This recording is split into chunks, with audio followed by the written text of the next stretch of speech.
Greetings everyone, we are the Group 1 and we're going to talk about the philosophy of religion. Philosophy of religion is a rational thought about religious issues and concerns without a presumption of the existence of a deity or reliance on the acts of faith. Philosophers examine the nature of religion and religious beliefs.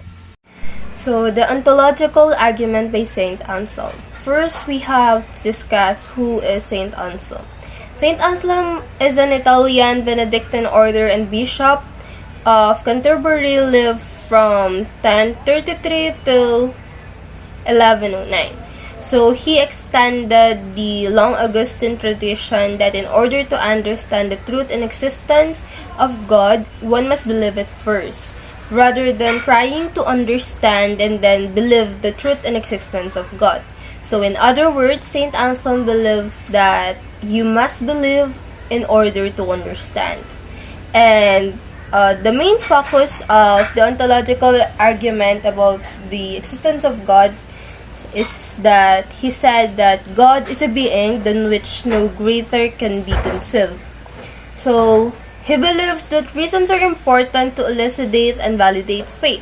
That unless you believe, then you shouldn't understand. And understanding it to exist and having it in your understanding is two different things. And he made an analogy about this. So to cut the story short, he said that even the fool who said that there is no God understand that understand or convinced that God do exist in understanding. And St. Anselm said that if God only exists in understanding, then we could have thought something greater than God. But we couldn't thought or conceive a greater being than God. So with that, he concludes that God exists both in understanding and reality. Because after all, he believes that something who exists in understanding and reality is much greater rather than those who only exist in our understanding or in our mind. So that is the ontological argument proposed by St. Anselm to prove or to conclude the existence of God. St. Thomas Aquinas, he presented a philosophical examination of themes and concepts related to religious traditions, or in short, the philosophy of religion. St. Thomas Aquinas philosophically produced a great synthesis of Christian theology. St. Thomas Aquinas offered his 5 ways or 5 proofs for the existence of God. St. Thomas Aquinas was born in 1225 at Rocaseca, midway between Rome and Naples, and died in 1274.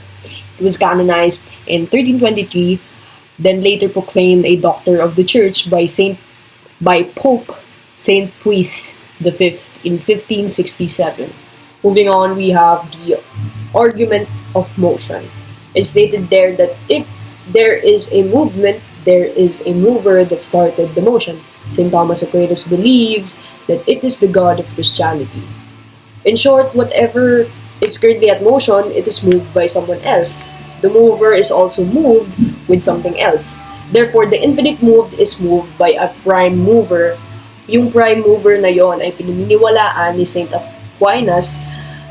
Thomas Aquinas na si God. According to the reading, let's use F as a variable. Some things are moved. If something is moved to being F, then it is potentially but not actually F. If something moves a thing to be F, then it is in a state of actuality relevant to F. If something were to move itself to be F, then it would be potentially but not actually F, and also in a state of actuality relevant to F. But it is not possible for something to be both potentially but not actually F, and also in a state of actuality relevant to F. It is not possible for something to move itself to be F. If it is not possible for something to move itself to be F, then if some things are moved, it is moved by something else. If something is moved, it is moved by something else. If B moves A and B is moved, then B is moved by some other thing. C. And if C is moved, then C must be moved by some other thing, and D, and so on. If the series of movers were to go on infinity, then there would be no first mover. If there were no first mover, then there would be no motion. There is a first mover. That first mover is the thing that everyone takes to be God. Next, we have the argument of causation. The argument of causation builds upon the argument of Aristotle's efficient cause, wherein God is believed to be the first cause. The uncaused causer, concluding that there is a cause and a visible effect whether it is invisible. In short, the uncaused cause, or God, is not caused by others or anything but itself. According to the reading, there is an ordered series of efficient causes. Necessarily, if X is an efficient cause of Y, then X is prior to Y. Necessarily, if X is an efficient cause of X, then X is prior to X. It is not possible for X to be prior to X. It is not possible for X to be an efficient cause of itself. For example, ako ay anak ng nanay at tatay ko at hindi ako nandito kung wala ang nanay at tatay ko dahil di ko naman pwede ipanganak ang sarili ko. If something is an ordered series of efficient causes, then the first cause causes the intermediate causes, and the intermediate cause causes the last effect. If the cause is removed from an ordered series of efficient causes, then effects after the cause are removed as well. Kung wala ang lolo at lola ko, or kung wala ang nanay at tatay ko, ay wala ako dito. So, if there were no first cause, then there would be no subsequent effects.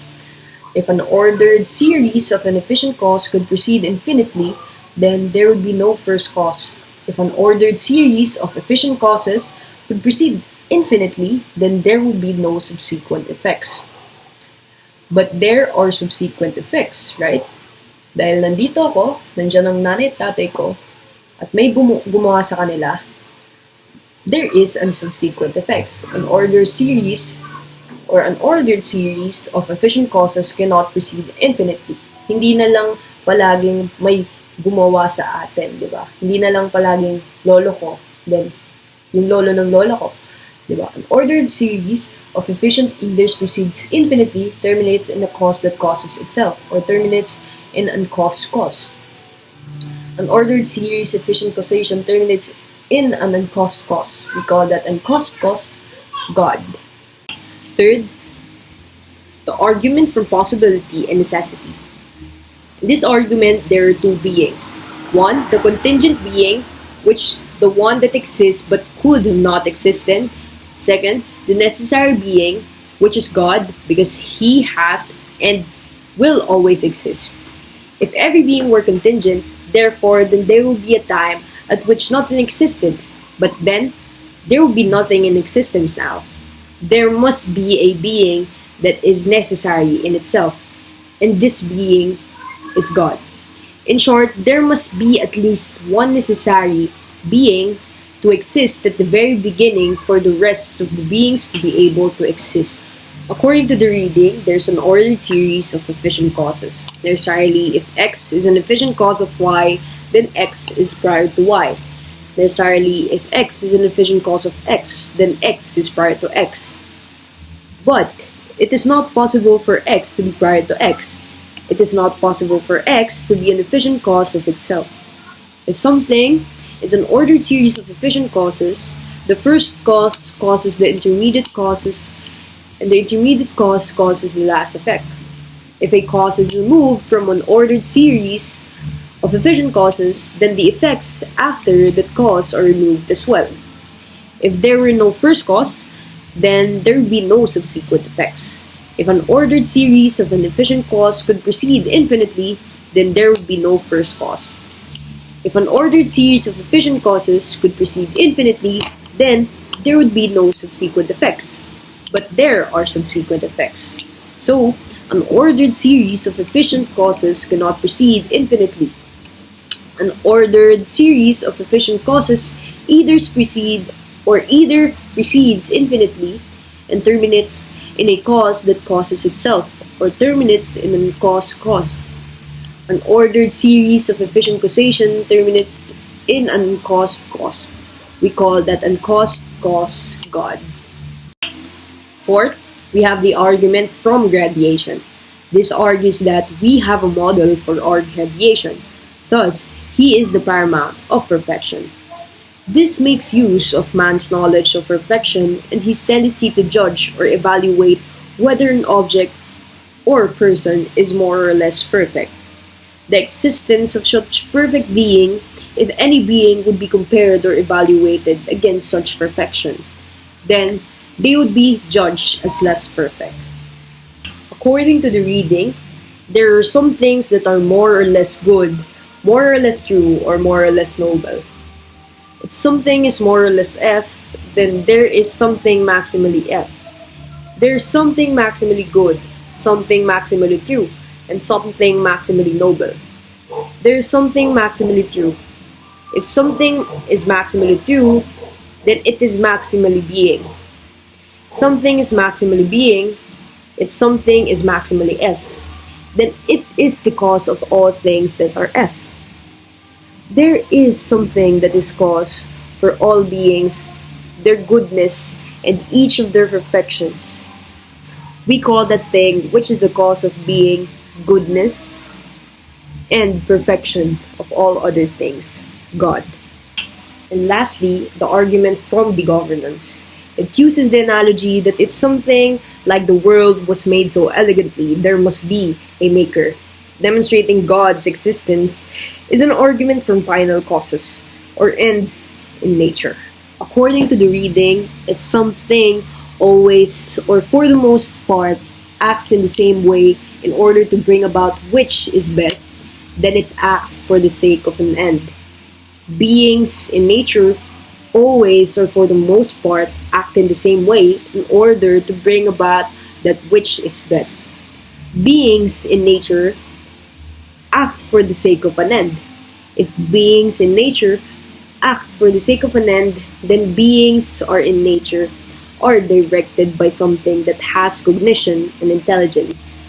Beings in nature are directed by something that has cognition and intelligence. We call that director of unthinking thinkings or unthinking things God.